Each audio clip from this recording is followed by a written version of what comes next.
What do roses, revolvers, and strychnine have in common? You're about to find out on this episode of Forgotten Felonies.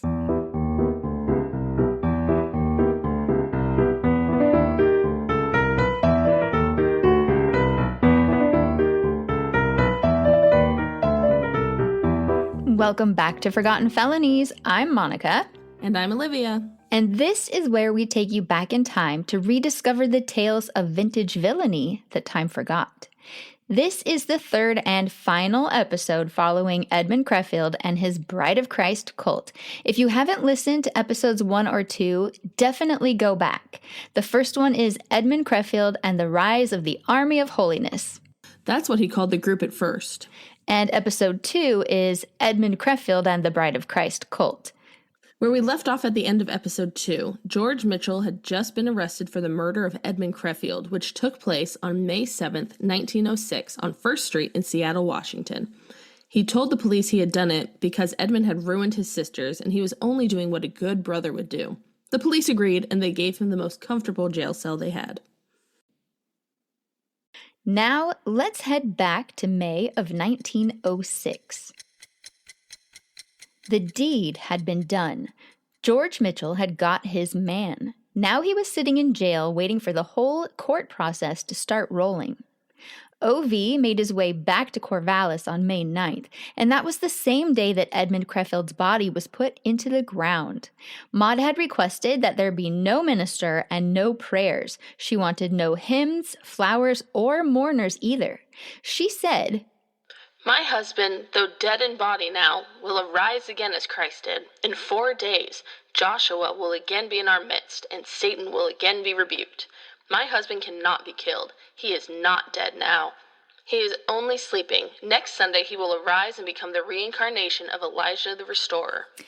Yep, so now if that 4 days thing sounds weird, that's because he said that if he ever were to die, it would be the following Sunday that he would rise from the dead, just so you know. The following Sunday was May 13th, and police matron Kelly had no intentions of taking Maud to the cemetery that day. Maud became absolutely hysterical, saying she wanted to be there when Edmund rises from the ground.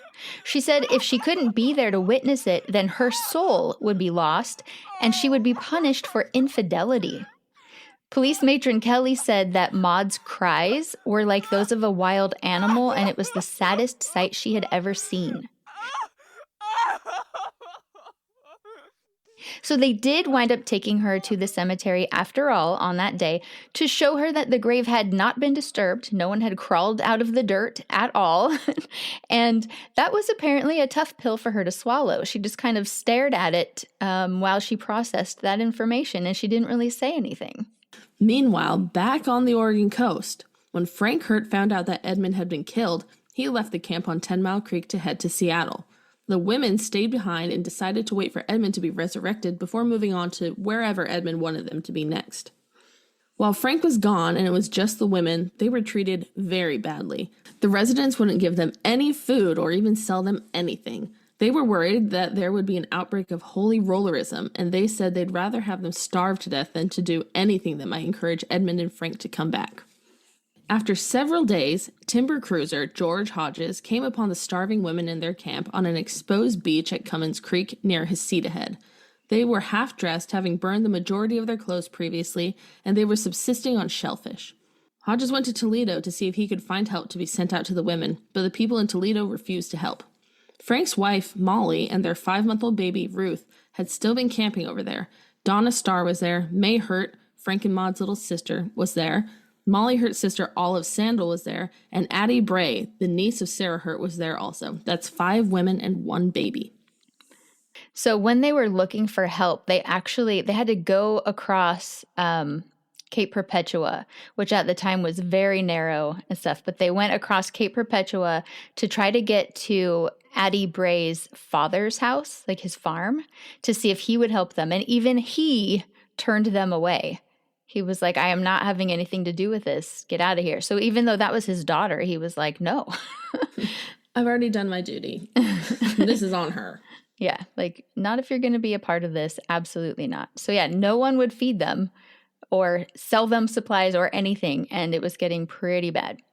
Well, it was May 16th, 1906, 9 days after Edmund's murder, that the group from the coast made their way back to Corvallis and took up residence at the home of O.V. Hurt. So once again, he's like, go ahead. They'd been waiting for their savior's resurrection, but the starving was apparently not worth it.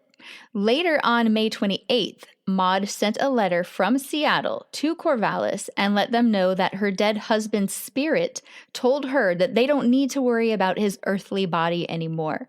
So I imagine that means he told her he's not actually going to come back in the flesh. It's just going to be his spirit. On May 19th, George Mitchell pleaded not guilty.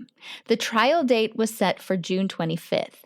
Esther Mitchell was now in police custody as well with Police Matron Kelly. So she and Maud were together at Police Matron Kelly's house.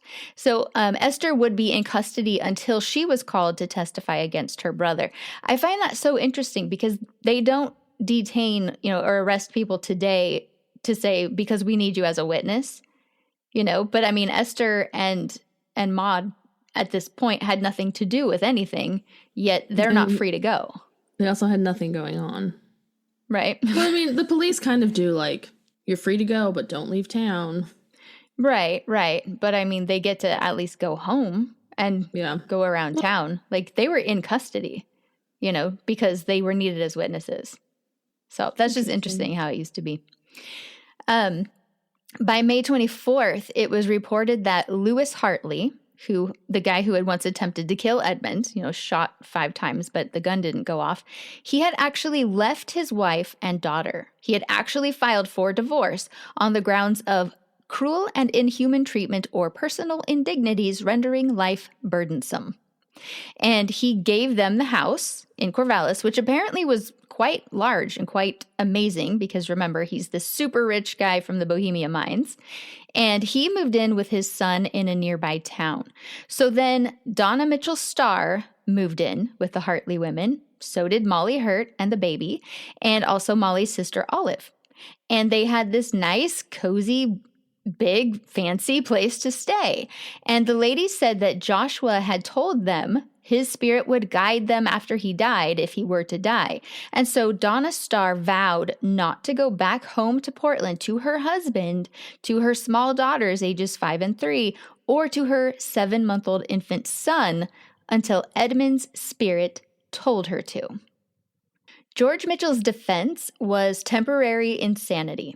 His lawyers were saying that he went temporarily insane and was driven there by Edmund's actions, and therefore he should not be held criminally responsible for the murder. And it was going to be tricky. The judge said that they weren't allowed to bring in sexual relations between Edmund and Donna, or Esther, if that had happened, as a justification. They weren't allowed to even mention that in front of a jury. All they could bring in was that it was a cult, Edmund was the cult leader, and his actions made George go crazy.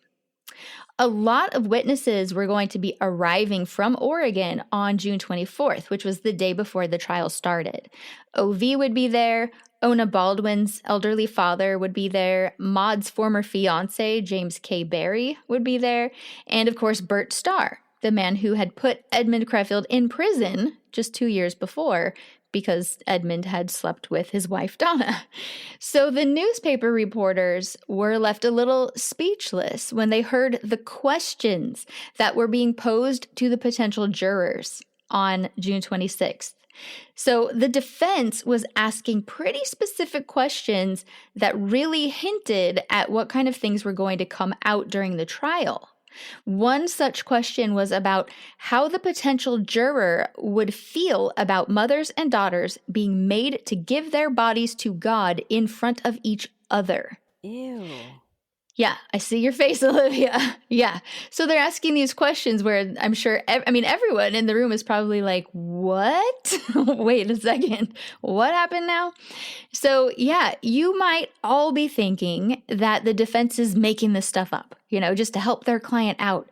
But in reality, defense attorney Will H. Morris had gone down to Corvallis on June 1st from Seattle, and he conducted a lot of interviews, and he came away absolutely horrified. He spoke with people who were related to current members, and he even spoke with people who had previously been members but had left. Now, it turns out that young May Hurt, remember, she's the youngest biological child of Sarah and Ovi Hurt, she had some stories to tell. And then, of course, Sarah Hurt herself had been very much part of the cult until, she completely lost her mind. But it seems as though May Hurt snapped out of it all rather quickly after her savior was murdered. When talking to her father, and presumably also attorney Will H. Morris, May mentioned that the sexual relations were treated as purification rituals, and as such, they ought to be carried out in front of the entire group. That's nasty. And most of these people were related to each other. Exactly. And according to what I've read, Sarah Hurt was pressured to go through the ritual. She did not want to because she would have to do it in front of her daughter Maud, her son Frank and his wife, her daughter May, her niece Addie Bray, and everyone else. Now, I don't know for sure when this began. I don't know if it was early on. If it was early on, then Sarah's brother Clarence also would have been a witness, as well as his wife Hattie. So she was supposed to do this, have sex with Edmund Creffield in front of the whole group as a purification ritual, and she did not want to. She said no, and she was threatened with damnation until she finally gave in. Well, maybe that's what pushed her so far off the edge, because she's still completely insane at this point, right? Yes, she is, and she never did recover. There is a quote from May where she told Ovi, her father, that he shouldn't be too harsh with his wife, Sarah, about any of this because, quote, she had been among the last to bend to Creffield's will. So May was like, she held out, Dad. Like, she really did. Ovi later explained to reporters that Sarah was told she would be driven out of the church if she refused, and God would smite her.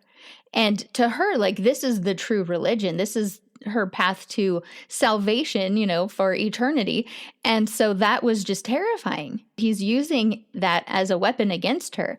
So she ultimately submitted, and that is rape. I don't care who you are. That is coercion. That is rape. And this false prophet did this to her in front of her children and other relatives. So that's pretty messed up. Now, jury selection was completed after 4 days, and the trial was going to really get started on June 29th.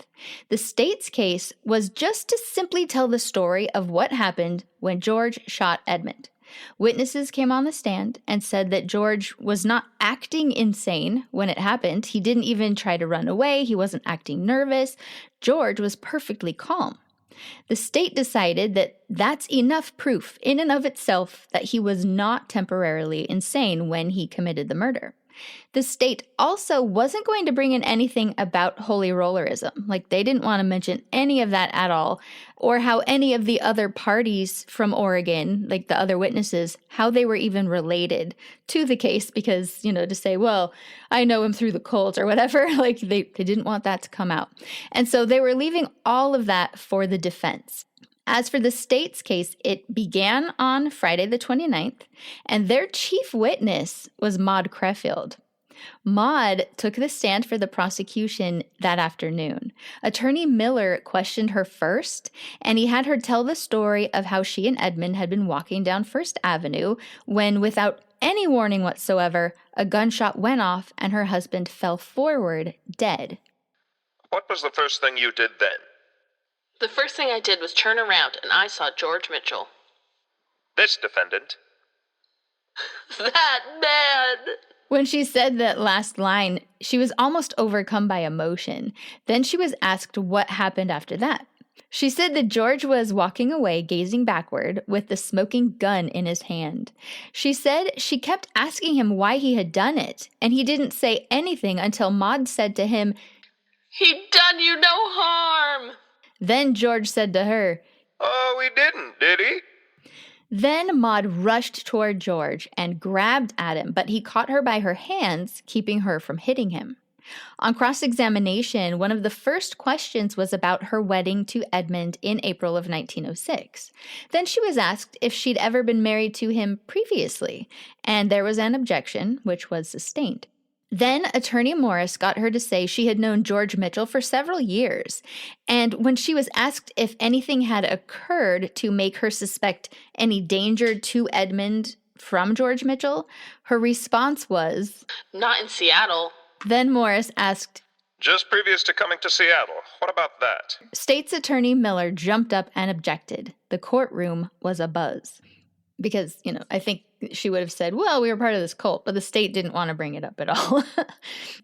And so it continued. The defense would ask a question that they knew would not be allowed, and it would be immediately objected to. The prosecution actually accused the defense of doing this on purpose to plant seeds in the jurors' minds. A quack doctor won't do you half the amount of good if you are run down and need a tonic or an invigorator, as some of our fine old port wines, sherry, Malaga, Tokay, or Muscat will do. A bottle of pure old whiskey in the house will do more to ward off sickness than any medicine you can take. Our stock of wines, liquors, and cordials are all high grade and of fine quality. Our prices are the lowest in the city. We give Full Measure. Full Measure House, 108 6th Street.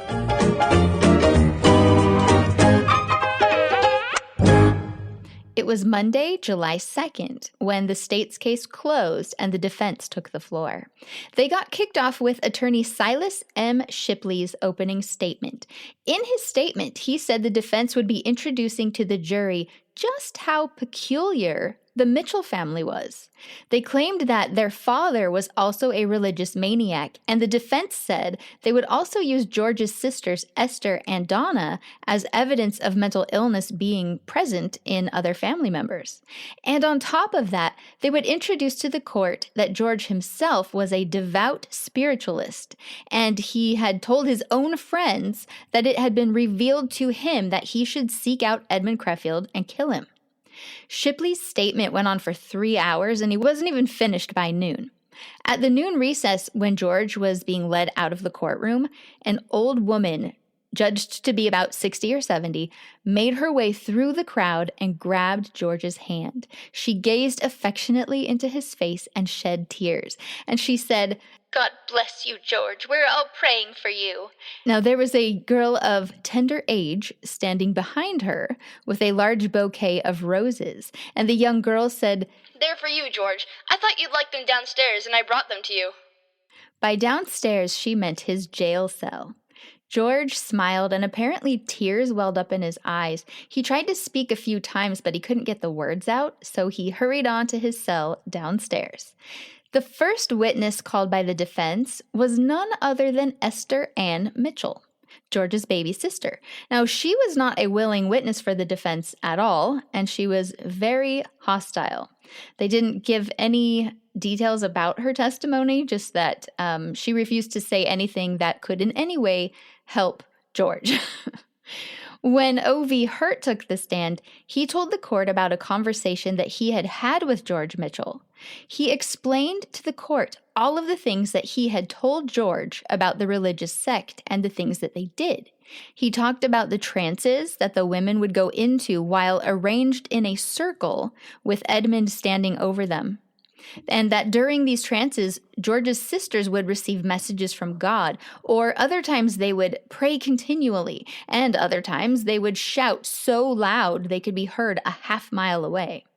While praying, shouting, and those trances were going on, Edmund would be standing over them, telling them that they had to continue or else God would smite them. O.V. also told George about the, quote, burnt sacrifice, and this time O.V. admitted it was 2 dogs and 1 cat. Remember, at first he was like, it was just 1 dog. Like, no, it was just 1, not a big deal. O.V. also admitted that there had been talk of offering up a little child, which was the toddler that O.V. and Sarah had adopted. This is another place where Deputy Prosecuting Attorney John F. Miller objected, and the judge decided that any part of the evidence referring to sacrifices must be stricken from the record. O.V. said he told George all about them burning their clothing and how they were dressing only in, quote, light wrappers, and how they refused to sit in chairs or anything else that was made by man. O.V. also talked about how his wife and children refused to even eat in his presence because he was not a member of the sect. And he told about how Sarah, his wife, refused to have anything to do with the little baby girl that they had adopted. She just wouldn't even touch her. And Sarah's reason was that the baby had not, quote, regenerated. I Googled that. I'm like, what does that mean? And it's like, when an organ, like if, you know, how lizards, you can cut off their tail or something and it grows back, that's regeneration. So I don't understand what does that even mean? But did they chop something off? I don't think so. But yeah, she had not regenerated. I wonder if there was like a miscarriage or stillbirth or something. Maybe. And she didn't regenerate into that child. Perhaps. Or if, I don't know if they believed in reincarnation, but maybe they were like, nope, this isn't a spirit from someone else, or I don't know. Yeah. Yeah, I don't know what that meant. Now, O.V. told George about how May Hurt, his teenage daughter, refused to have anything to do with him, and so he eventually sent her to the Boys and Girls Aid Society home. And it was just after a few days, she was in there, just after a few days, that's when she wrote her father a letter and told him, I'm ready to come back home. And that's when she opened up completely and told O.V. all of this. She told him about all of Creffield's teachings. Ooh, so it sounds like May at 15 or 16 was the one with the most skepticism and pure grit. That's what it sounds like to me. So I'm kind of proud of her. Good job. But, you know, if that's when she told O.V. about the purification rituals, that means it started very early on. Like, because it would have started pretty early on. That happened on Monday the 2nd, the examination of O.V. Hurt. On Tuesday, July 3rd, Esther Mitchell was put on the stand again. The defense wanted to get out of her the story of the time her older brother, Fred Mitchell, had attempted suicide by shooting himself. And when she was asked what had happened to Fred in Portland 3 years prior, she sat silent for a bit before saying, Nothing accidental. Now, it took a while, but they finally got her to say that he had attempted suicide. At some point that morning, George Mitchell was given another bouquet of flowers by some women in the crowd. They were sweet peas, sweet williams, and other old-fashioned flowers, said the paper. At the noon recess, a motherly-looking old lady grabbed his hand and shook his hands vigorously, saying, God bless you, George. You're not gone yet. That afternoon, George Mitchell's older sister, Donna Mitchell Starr, was put on the stand. She had initially refused to come. She was actually supposed to be there like the day before, and she would not come because she did not want to help her brother. So the deputies actually had to go and find her and like take her into custody to take her there to the court. Keep in mind, her brother killed her prophet, the one man who she loved more than her husband. So, now this was very interesting when she got on the stand. The first thing that they had Donna do was identify 2 letters and 1 envelope. One of the letters is the one that she left for her husband, Bert, the night that she left, to join Edmund at Waldport. And the second letter was really sensational. Even Donna was stunned silent, and the newspaper said she held it for about 5 minutes before she would even answer questions about whether or not she wrote it. So, as a reminder, Sarah Hurt, who's married to O.V. Hurt, she was originally Sarah Starr, and Donna's husband is Burgess E. Starr, which is one of Sarah's brothers. Another of Sarah's brothers was Clarence Starr, and he and his wife had also been part of the cult back in its early days in 1903, and they didn't last beyond the John Smith Island days. So in January of 1905, Donna Mitchell Starr had sent a letter to Clarence Starr and his wife, so her brother-in-law and his wife. At the time, Edmund was in the Oregon State Penitentiary. The writer of this letter, which was obviously Donna, said that she had come to a realization of the wrongs she had done to Clarence and his wife, Hattie Starr, and she had been under the power of another when she did those things. Now, as she folded the letter to give it back, Attorney Morris quickly said, "Don't tear that, Mrs. Starr. I want it." Did she say what she had done to Clarence and Hattie? I don't know. If she did, it wasn't printed in the July 3rd edition of the Post-Intelligencer, but I am very curious. Maybe she just did something mean because they had left the cult. I don't know. But next, she was asked how she was related to George, and she said, actually what she said was, "I don't understand the question. He's my brother."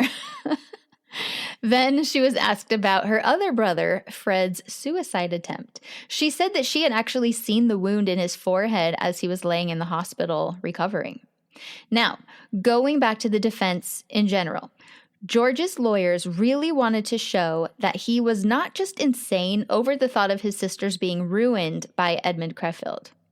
Fun fact. Back then, they would diagnose a person with monomania when they would go insane over just one topic or idea, but remain sane about everything else. Yeah, so his defense attorneys did not want them to think he had monomania. They wanted to show the jurors that George Mitchell himself had also fallen into the same sort of religious frenzy that his sisters had fallen into, and his father had done so in the past as well. George Mitchell was having hallucinations, supposedly. He saw the spirit of his mother as well as other beings from the unseen world, and they spoke to him. In George's mind, they were speaking the word of God, and these beings were instructing him to kill Edmund Creffield. So that's what the defense is trying to prove, that these things happened. Later, when Lewis Hartley had attempted to shoot Edmund, but the gun wouldn't go off, George told Lewis that it happened that way because God would not allow Lewis to do it. It was George Mitchell's task to kill Creffield in a painless manner. According to defense attorney Shipley, only delusions such as these could explain why George was so composed and fearless immediately after killing Edmund on the street on the morning of May 7th, 1906. On Thursday, July 5th, two different men who were of advanced age both took the stand to testify for George Mitchell. Both of these men, it was E.H. Baldwin, so Ona Baldwin's dad, and Lewis Hartley. They admitted that they were both ready to murder Franz Edmund Creffield on sight. Ona was also the niece of Hattie Starr, who was married to Clarence Starr, who was the brother-in-law of Donna Mitchell Starr. I think we just need to make a family tree. Yeah. And post it. Honestly, yeah. So both of these men were older guys, and they both planned to commit murder if the opportunity presented itself. They figured that they'd already lived good, full lives. And, they both heard George Mitchell talk about being compelled by God to murder Edmund. And they thought he must be, quote, loony to consider ruining his whole future. Because after all, George Mitchell was just 23 years old. Lewis Hartley testified that he had aimed his gun at Edmund and had attempted to fire 5 times in Newport, Oregon. And then for the next 4 days, Hartley was hunting for him with a Winchester rifle, but he couldn't find him anywhere. Lewis then shared on the stand that his daughter Sophia Hartley had left Oregon Agricultural College in the last term of her 4th year to become a bride of Christ. She had destroyed all of her clothing, he said, which she had all ready for graduation exercises, and, he said, Sophia and her mother both, quote, observed all the rites of the Holy Rollers in their conduct around their home. And he said, I had to cook my own meals even after I came home from work, and then eat my meals off this plainest of dishes, for all those which were ornamented were destroyed. His life is so hard. Oh, what do you mean he had to cook his own dishes? Oh, the poor guy. I wonder if they had ramen back then. Just live off of ramen.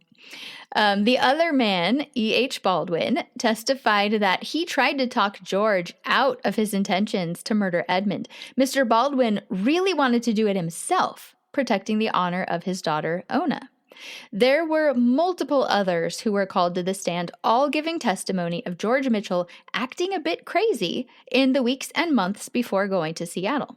On Friday, July 6th, the court finally got to hear about the peculiarities of George Mitchell's father, Charles. George's younger brother, Perry, was on the stand. Perry said that his dad would often change which church he would go to, falling out with people who didn't hold the same views as he did. Perry also explained that while Esther was in the boys' and girls' home, George became very fixated on the whole issue. He had stopped eating and sleeping and became emaciated. He was so obsessed, constantly talking about Edmund Creffield, and that he even kept other people awake at night. It was also Perry Mitchell who had taken Esther Mitchell from the boys' and girls' home in February of 1904, and they boarded a train to go back to Illinois. Perry said that it was while Esther was in the East that George became a spiritualist and began speaking about talking to his mother's spirit. And George told Perry that his mother's spirit had warned him that Esther would be facing more trouble in her future. In the last letter that Perry had received from George during that time, George said, I am God's agent. I am chosen by God to hunt Creffield down, and I am going to do it. And so, according to Perry, when George began walking around to hunt for Edmund Creffield, he had actually just gotten out of a 10-day stay in the hospital for measles, and he was very weak. He had no money or other means, but he was determined to find Edmund and deliver him to God. There was one expert witness who took the stand on the morning of Saturday, July 7th. He was Dr. Donald A. Nicholson, and he had been a senior physician of the Minnesota State Insane Asylum for 5 years. So it was his professional opinion that George Mitchell was insane at the time of the killing. Now, women continued to bring George flowers at his trial. Like, it just became a thing. Women would show up and just hand him bouquets. And soon, the judge said they were not allowed to do that in the presence of the jury. It was going to taint their view of this man. Now, on Monday, July 9th, George Mitchell was given more flowers, and this time it was by a woman who had been attending the trial every single day without fail. And nobody knew who she was. No one knew what her name was, but she would show up every single day. And anyway, on that day, Monday, July 9th, at 4:13 p.m., the defense rested their case. Remove your own corns. Taught by mail. It costs you but $3 for a course in chiropody. You can do your own work and your friends. We have students now making $25 per day. Easy to learn. Instruments and instructions furnished. Dr. O.O. Fletcher's School of Chiropody. Oliski Building, Portland, Oregon.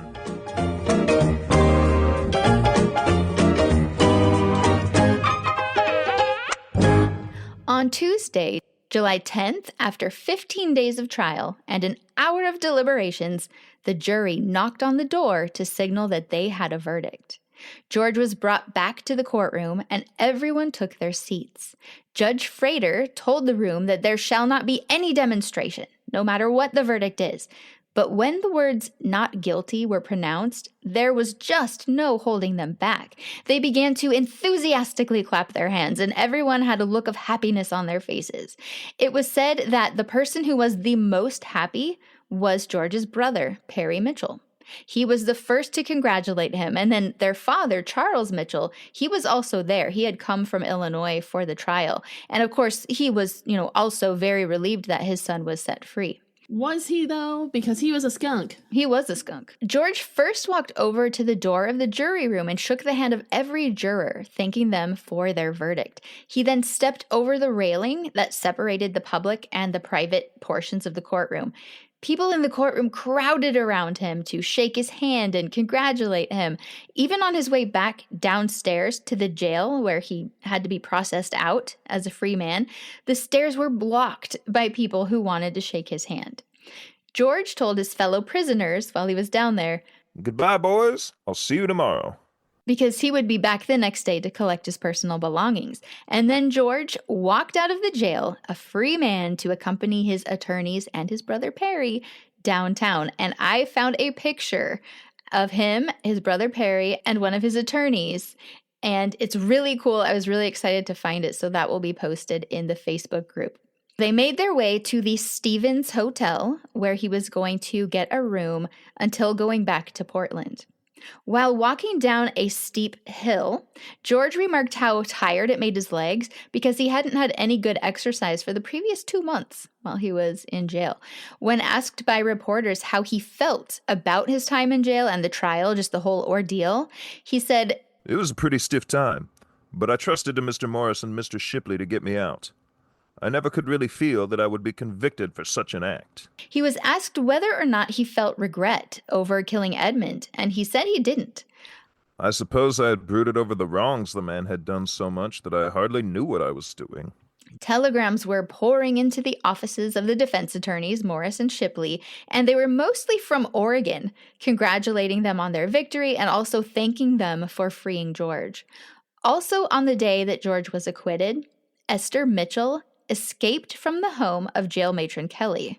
So I found that interesting. Nothing really came of that, but she escaped. It was in the paper, and there was no trace of her. They couldn't find her, and Maud said she had no idea where she had gone.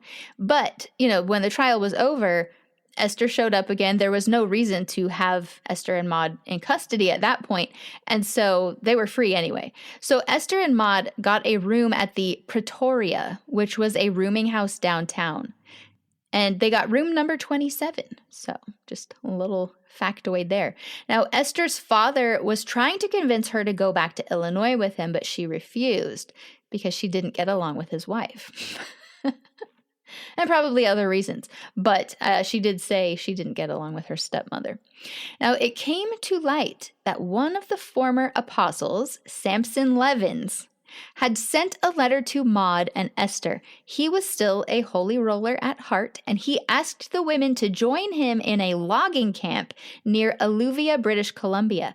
Both Maud and Esther were determined to go. His plan was to start a new holy roller camp. That was the whole plan. And he was supposed to be the new prophet. So that was his deal. He probably just wanted to do purification rituals. According to Esther's father, Maud's brother, Frank Hurt, gave them money so they could make the trip to Apostle Levins, and Charles Mitchell, the father of Esther, was powerless to do anything. He couldn't convince her not to go. On the following day, Wednesday, July 11th, 1906, the Mitchell patriarch, Charles, boarded a train to head back home to Mount Vernon, Illinois, where he was a Salvation Army officer. So he was also part of the Salvation Army, which is weird because they started out as Quakers. That's why they moved to Newburgh in the first place. On Thursday, July 12th, George Mitchell and his brother Perry were going to leave Seattle and head south to Portland. George was going to resume his job at a mill where he had worked before all of this happened, and Perry was just going to be with him for a while. And I believe Perry got a job down there eventually. Now, listeners, this sounds like a perfect place to end this story. Everyone lived happily ever after, right? But there is about to be an absolutely wild twist that you never saw coming. And once I tell you, this might just become your favorite cult story too.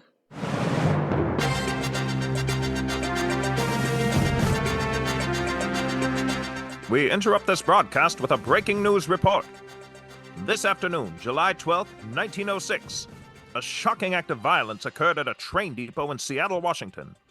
George W. Mitchell, the man who was recently acquitted in the shooting death of religious leader Edmund Creffield, was shot and killed while standing on the platform awaiting a train.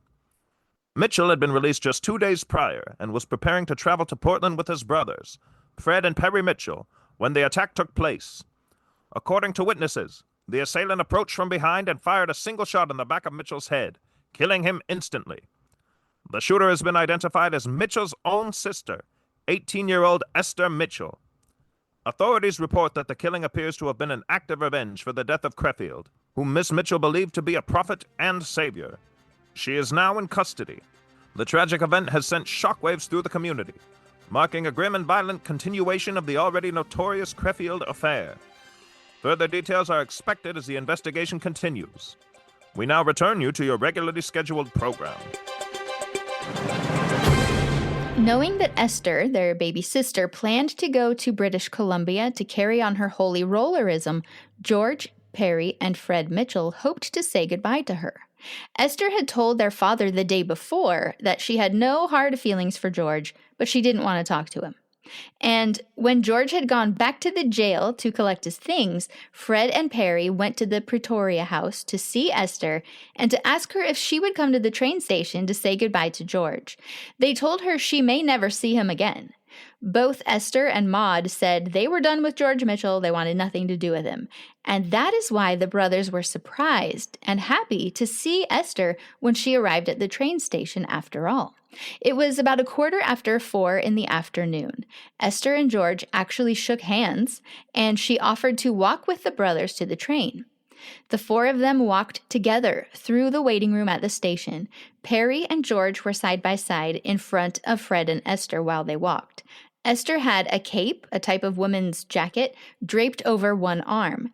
Fred asked if he could carry it for her, and that's when she pulled the .38 caliber revolver out from under the cape and fired into the back of George's head from about 2 feet behind him.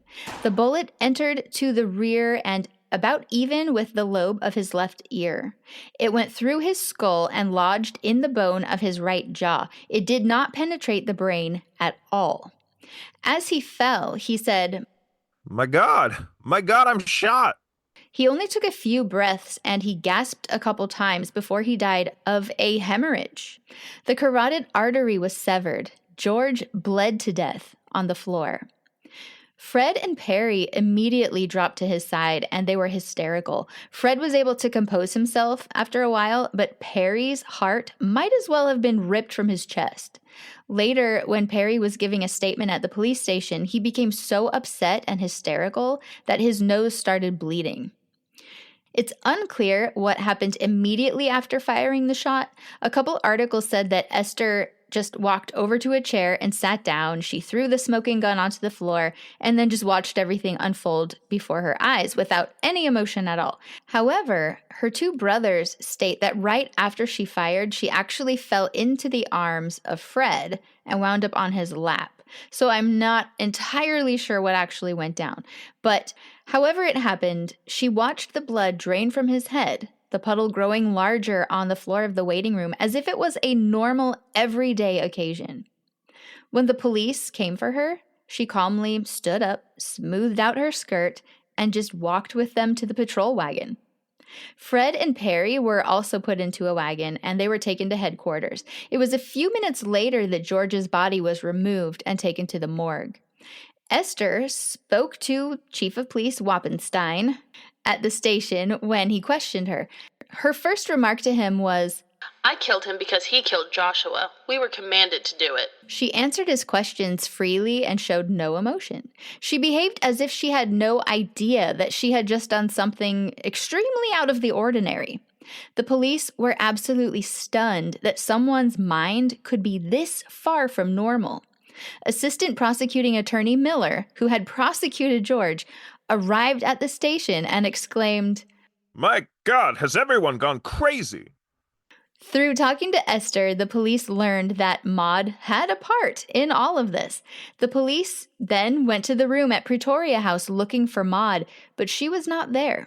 Somehow, she knew that they were looking for her, and at 5:30 p.m., she called the station from a grocery store on North Broadway and said that she wanted to turn herself in. So Detective Brown came to get her, and he took her straight to police headquarters. When questioned, Maude said, Certainly I know all about the gun. We bought it for the purpose of shooting George. Maude had herself gone to the store owned by G.F. Spangenberg, located on 2nd Avenue and Union Street, at 7:20 in the morning, just the day after George's acquittal. She purchased the gun there and acted completely normal. Initially, Maude was going to shoot him. She said she planned to do it herself all through the trial. After he was acquitted, she went the next day to buy the gun, but she started to feel paranoid. She thought people may be keeping an eye on her, and she might not get a chance to kill George. Esther asked if Maude wanted her to do it, and Maude said she'd be glad if she could. She said that Esther was going to shoot George at the train station only if she got the opportunity. if she did not, she was going to board the train and go to Portland with George and just stick with him until the opportunity finally presented itself.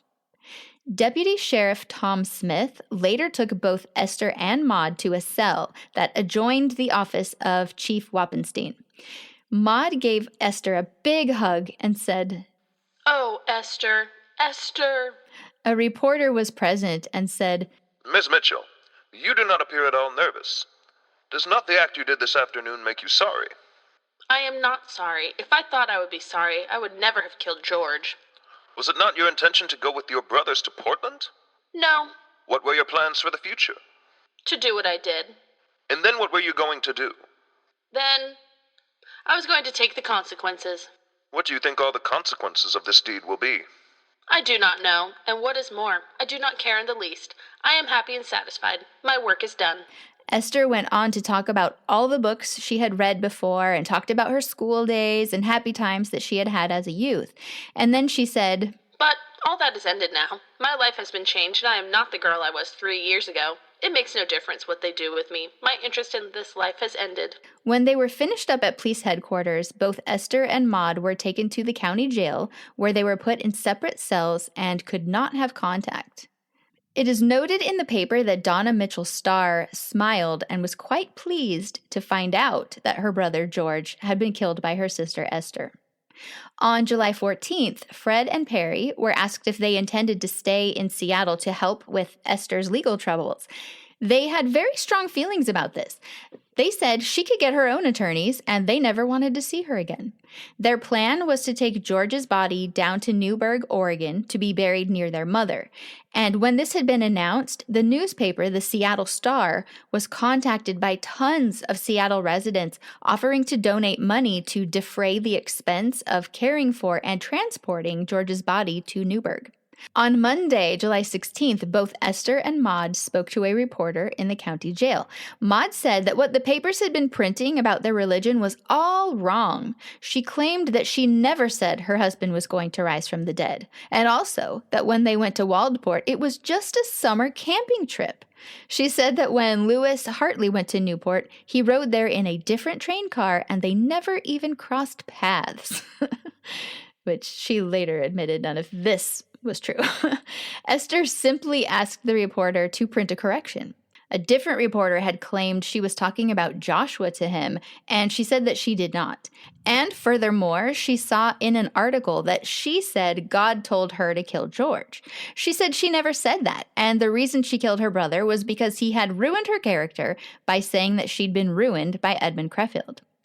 Both of them told the reporter that they were not insane and had no intention of pleading insanity as a defense. Esther said she wishes she could get out and see Perry and Fred, but that she cares nothing about George's funeral or anything else that concerns him. One really fascinating thing that Maud said is that she's no longer a steadfast believer in the holy rollerism that got her into this mess in the first place. She said that since Edmund had been killed, her mind has changed quite a bit in regards to her spiritual belief. She's quoted as saying, "After all this trouble, I am firmly convinced that our belief along certain lines was not right. In fact, I am not the woman that I was when in company with Mr. Creffield, for I have become more or less sensitive to the fact that there were some funny teachings in our religion." It was also Monday, July 16th, when George Mitchell's body was put on a train and headed for Newburgh. Maud and Esther finally had a court appearance on Monday, July 23rd, 1906. Esther Mitchell was represented by Baxter and Wilson, which was a firm out of Portland. Maud Hurt Creffield was represented by Morris and Shipley, the same defense attorneys who represented George Mitchell. Maud entered a plea of not guilty, and Attorney Shipley was granted permission to change that plea at any time within a week. Esther did not plead and asked for a week to think it over. Hardly anyone showed up to watch the hearing, which was in stark contrast to all of the court activity for George Mitchell. The women were calm throughout the proceedings, and Maud continually glanced over at Esther eagerly because they'd been kept separate and not allowed any contact the whole time they'd been in the county jail, which was 11 days by this point. Judge Frater recommended an insanity commission be appointed to examine them both. If they were found to be insane, he would use a law that was enacted just the previous year. If a defendant was found to be insane and they did not have permanent residence in the state of Washington, the state would pay to send them back to wherever they were from so they could avoid the expense of a trial or anything else. Judge Frater said that if they are insane, they should be sent to the Oregon Insane Asylum. It was 10:30 on the morning of Tuesday, July 31st, when Esther officially entered her plea of not guilty, and insanity would be the line of defense. Her attorney, A.E. Clark, then asked for a separate trial, which was granted. Maud did not appear to change her plea at all, and so they moved forward toward 2 criminal trials. The criminal court session opened in September of 1906, and there was an unusual number of murder cases that year. The 2 trials for George Mitchell's murder were second and third in the lineup. Esther's would come before Maud's, and hers was scheduled for September 24th. Maud's was set for October 22nd, but on September 10th, Judge Frater appointed a commission of physicians to examine both of the women to determine insanity. He was serious about sending them to Oregon if they were deemed insane. The Insanity Inquisition was on September 13th and 14th. All the people from Corvallis came to testify. Ovi Hurt, Frank Hurt, Maud's old fiancé, James Barry. Then there were Esther's brothers, and so on. I found Frank's testimony to be pretty cool because while he wouldn't say whether or not he thought the women were insane, he did say that he no longer believes in the Holy Roller movement or any of their actions. O.V. also had some interesting things to say. He said that Maud was totally normal until she got involved with Creffield, and she was 22 when she went to the asylum. She stayed there for 6 months and often had to wear a straitjacket. At other times, she had to be tied to her bed or a chair. He said that her mother, Sarah Hurt, was also in the asylum at the same time, and while Sarah was officially discharged from the asylum, Maud was not. Maud was just sent home on probation. And she was still on probation at that time, like at the time that he was saying these things. Another thing that O.V. said, which really perked my forensic psych ears up, was that Maud had been sick with scarlet fever as well as typhoid fever when she was a child, and that they were the most serious cases you can imagine. And as we learned in our very first episode ever, scarlet fever can cause mental illness that lasts one's whole life. It can cause a lot of other problems with the body's organs as well. There were tons and tons of witnesses called. When Maud took the stand, she explained her personal history with religion and how she got into holy rollerism.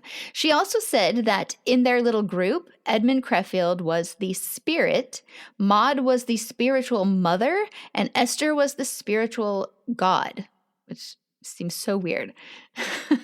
Maud said that on the night before Edmund Creffield was murdered, Edmund had told her that his blood would soon flow at the hands of an enemy. He also told her that his death would be avenged, but he didn't say by whom. When she was asked if she would do the same thing again, talking about killing George Mitchell, Maud said, "It was the will of our Heavenly Father that George should die, and I did as I was told to do by the spirits. I had no personal feeling against George Mitchell, and I intended to take his life myself, but Esther said that she felt it her duty to kill him, so I let her do it." So she was asked about her feelings in regards to the possible consequences of her actions, going to prison for life or being hanged. She said that she was very willing to suffer for what she had done, and furthermore, she was actually anxious to die.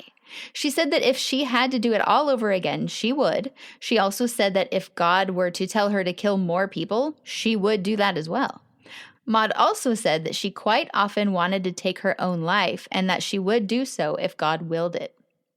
Esther was asked similar questions, and she also said she would do it all again. She would kill others if God told her to, and she would kill herself if it was God's will. She said that she had thought about suicide many times, but she stopped feeling suicidal occasionally ever since she killed her brother. Forewarned is forearmed. Before a man can protect himself from the peril of any kind, he must know where the danger lurks. we have to fight against heavy odds in the sale of sincerity clothes. And the reason is that 60% of the clothes are faked into shape. Doped by Dr. Goose, the hot flat iron, to mask defects in the clothes. It takes more time and costs more to design, and sew, and revise by conscientious handwork. But clothes cannot be made sincerely without it.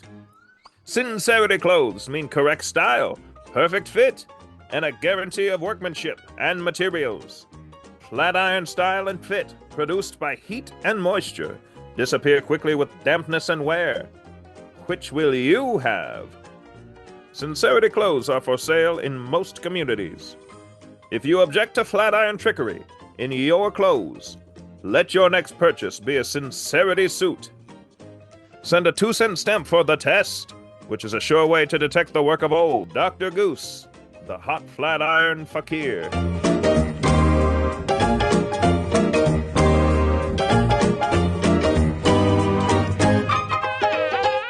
On Friday, September 21st, the decision was made. Maud and Esther were both deemed insane. They had been diagnosed as paranoiacs, meaning schizophrenic. The prosecution was really mad about this, and they were going to appeal to the Supreme Court. They insisted these women were not insane, they were criminals. They really wanted to throw the book at both of them. The prosecutor, Kenneth McIntosh, took it to the Supreme Court in Olympia, and they agreed with him. They prevented the deportation of Maud and Esther to Oregon and ordered Judge Frater from King County to appear before them on October 26th, which was a month away. So as time dragged by, things really started to weigh on Maud. She really wasn't doing well by November. Her brother, Frank Hurt, had taken a job in Seattle near the county jail so he could be close and keep an eye on her. He reported to his parents in Corvallis that Maud was getting close to a nervous collapse, so Ovi and Sarah Hurt made the trip up to Seattle to visit their daughter. They stayed all day on November 11th, 1906, and by the time they left, she seemed to be doing much better. On November 15th, she had a lovely visit from her cousin, Addie Bray, earlier in the day. Addie Bray was now married to Samson Levins, who was the other apostle who wanted to start the Holy Roller Camp in British Columbia. So she got out, just kidding. So Addie Bray and Samson Levins were now living on Pike Street in Seattle. On the night of November 16th, Maud was playing cards with other women in the jail. She had been just fine all day long, but that night, Maud and Esther went to their cell to go to sleep around 10 o'clock. Another inmate walked past around 10:30 and saw them lying together with their arms around each other, which they said was not unusual for these two. Shortly after 11 o'clock p.m., there was a piercing scream coming from their cell. It was Maud screaming in agony, and after that, Esther started calling for help. Some of the other prisoners rushed over to help, and others banged on the door to get the attention of the two night guards. When jailers Joe Hill and A. McKinnon reached the cell, Maud was lying in Esther's arms, gasping convulsively with every muscle of her body twitching. Soon, she just collapsed and lost consciousness. The jailers and the women were rubbing her hands, rubbing her feet, rubbing her legs, whatever they could think of to try to wake her back up. Her eyes opened once, and she was asked if she wanted a drink of water. She nodded, she was given a drink, and then she fell unconscious again. By the time Dr. Wiltsey arrived, Maud was dead. She was just 26 years old. Her body was taken out to the jailer's office, and Esther was allowed to accompany them. They had a sheet to cover her body, and Esther walked bent over while they moved her so that her own head was also covered by the sheet, and she just kept kissing Maud's face all over. When she was asked questions about what happened, the jailers noticed that Esther didn't seem to be particularly sad. Like, this girl did not have emotion. Her eyes were kind of dilated, they said, and she seemed to be distressed, but there were no tears. And Esther said that Maud had been in her arms when she first started to feel pain. She had fainted, then she screamed, and then fainted again. Esther said that she had not taken any poison. She didn't have any. And even if she'd had poison, she never would have taken her own life. Sheriff Smith and the deputies and jailers all assumed she must have taken poison, but after a very thorough search of her cell, they came to the conclusion that it had to have been from natural causes. The autopsy took place on Saturday, November 17th, and they expected to find signs of heart disease, but instead they found that her heart was very healthy. The results of the autopsy were actually inconclusive. On November 18th, the day following the autopsy, the coroner said that she may have died from uremia, neuralgia of the heart, or poison. Coroner Carol's money was on uremia at this point. Uremia is basically something that happens during advanced kidney failure. Your body can't filter the toxins out, and then the toxins build up in your system. The coroner said that whether that was the cause of death or not, she had been suffering from uremia, so that was the most probable cause of death at that time. All the other organs were in very good condition. There was some fluid in the stomach, though, and they were waiting on test results from a chemist. The coroner wanted to be sure he could get the best results, so he told the undertakers not to put any embalming fluid in the body until after the autopsy.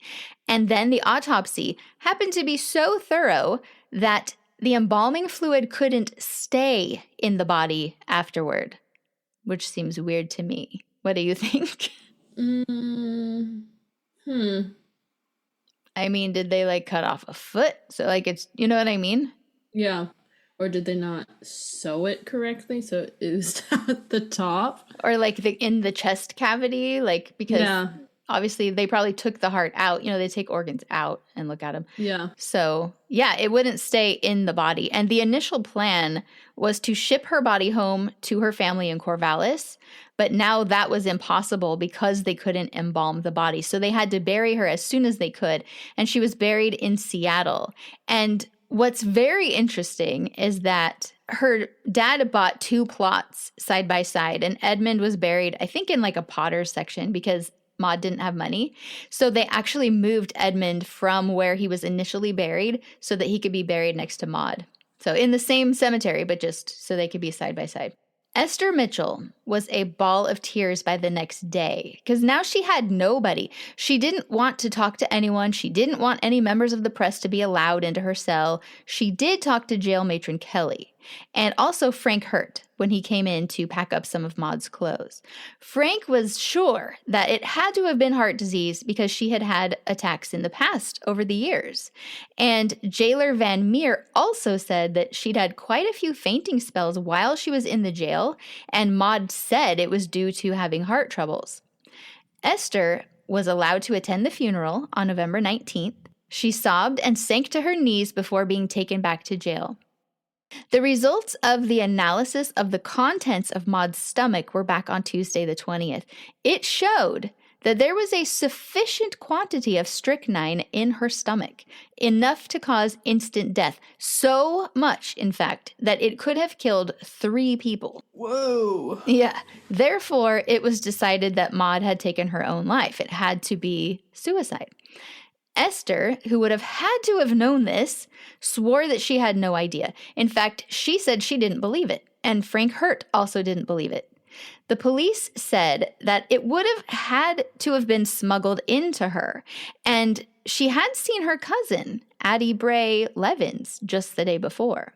When Addie was questioned about this, she said that she was in the habit of visiting Maud twice a week, and she noticed that her health had been failing in recent weeks. She said she didn't think she'd been poisoned at all, and any time that Addie had taken food to her in jail, she always gave it to the jailer first. So she said everything passed through the jailer's hands, and so she didn't smuggle anything, which, it does sound to me like she's trying to throw suspicion onto the jailers, making it an inside job. But I mean, what food did she bring? Did she bake it into a cake? You know what I mean? I don't know. But Addie says that she thinks it was neuralgia of the heart and not poison. Deputy Sheriff Phil Kearney also thinks the chemist must have been mistaken because he saw both Maud and Esther right before the incident, and they were both in good spirits. The coroner said later that he thought she probably had the grain of strychnine in crystal form hidden somewhere in her clothes when she came into the jail. He said that if they hadn't done the testing, his report on her death would have read death resulted from uremic poisoning due to toxic influence, either internal or external. But since he does have the chemist report, he has certified that she committed suicide by taking strychnine. But adding to the skeptics was head deputy sheriff Ed Drew.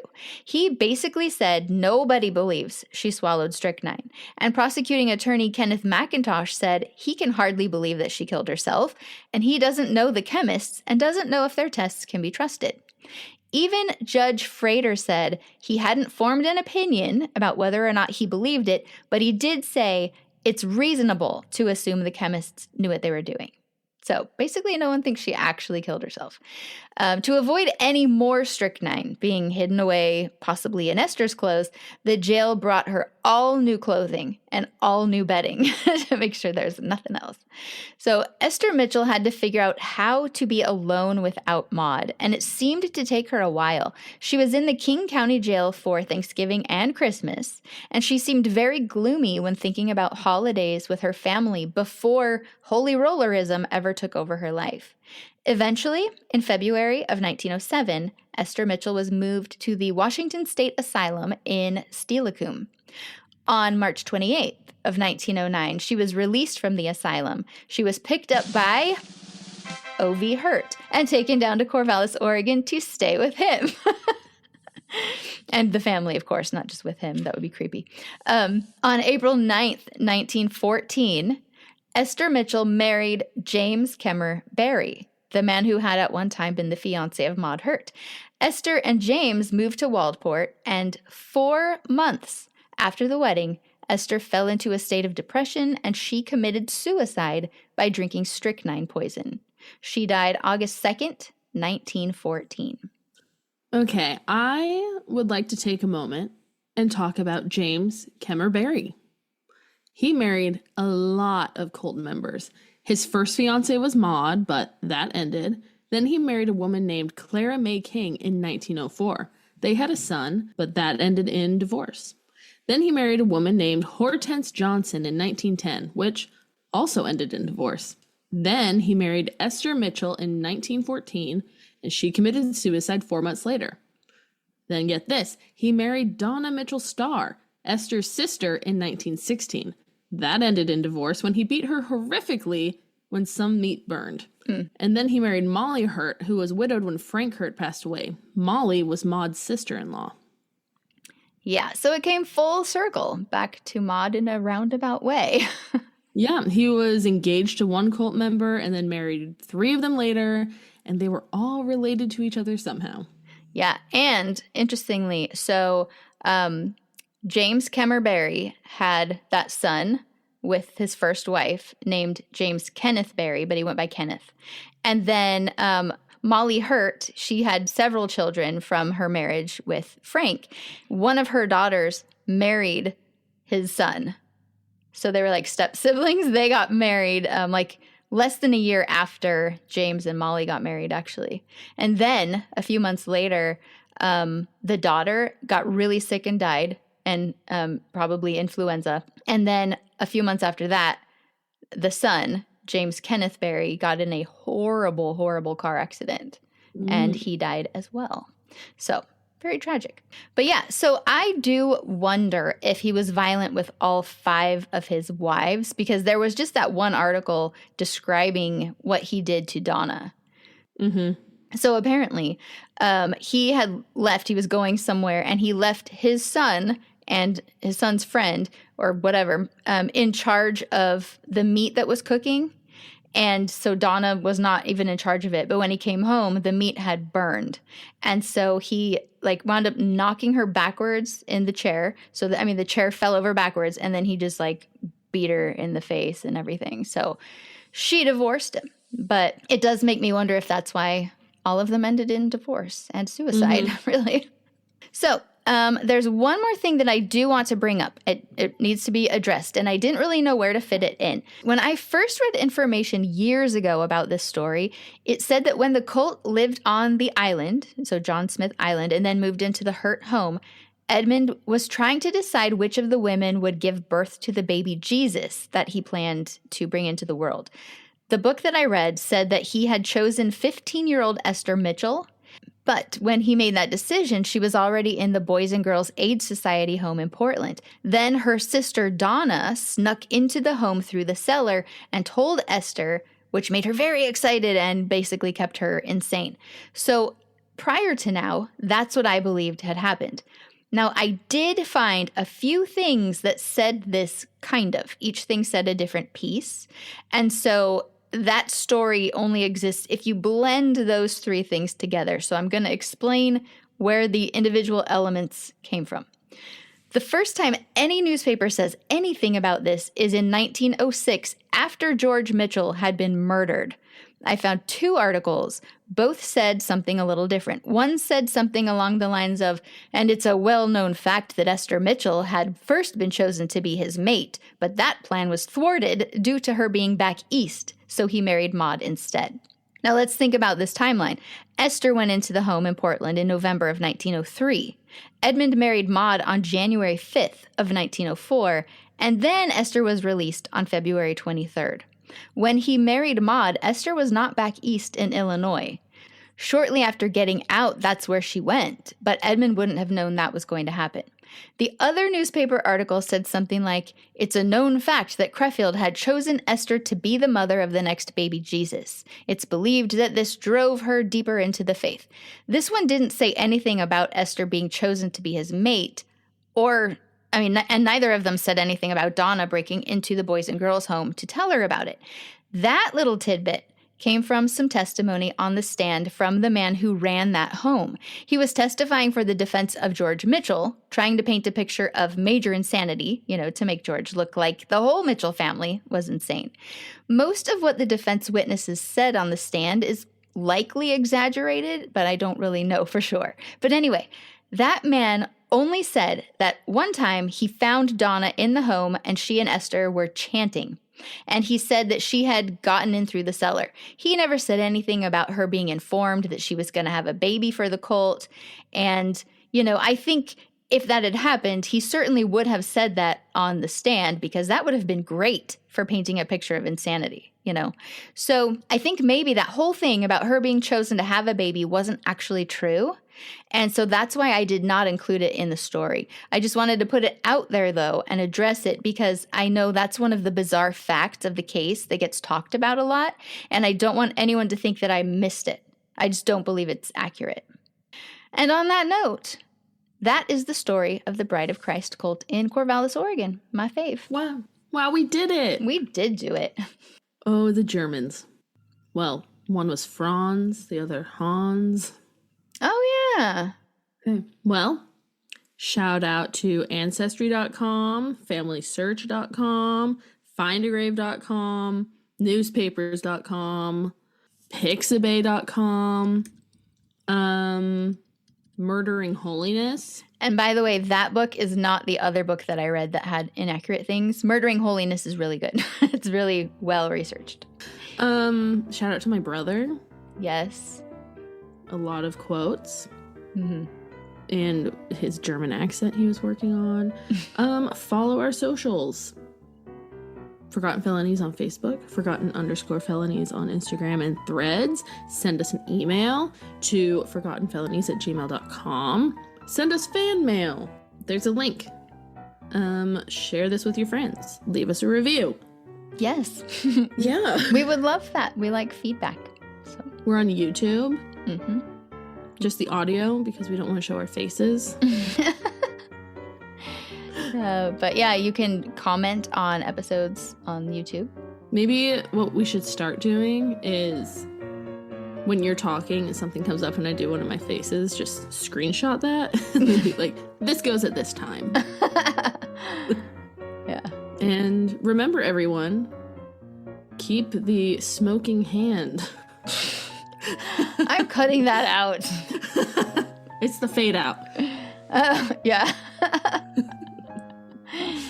What was it? He still had this smoking hand in his gun or something. Yeah. Side note, I looked up what Sweet Williams were because I'd never heard of them. Mm-hmm. They're so cute. Really? Oh, those are cute. This one? Mm-hmm. Adorable. Do they grow in our, region or our zone. We should plant them everywhere in memory. Sweet Williams. Well, they should. This was Seattle. Yeah, someone on the Reddit, what's this plant? Asked what it was. And someone was like, that's a Sweet William. So. Nice. Well, they were cool. Somewhere, I'm not sure if I put it in here, but somewhere in the paper it said that all of the bouquets he received, because he constantly, every day, got more and more bouquets, they were all flowers that had been picked from the women's own gardens. When she said that last line, she was almost overcome by emotion. Then she was asked what happened after that. She said that George was walking away, gazing backward with the smoking hand in his gun. I mean, the smoking gun in his hand. The smoking hand in his gun. He shot it and it went. That was a very large gauge of caliber. Okay, anyway.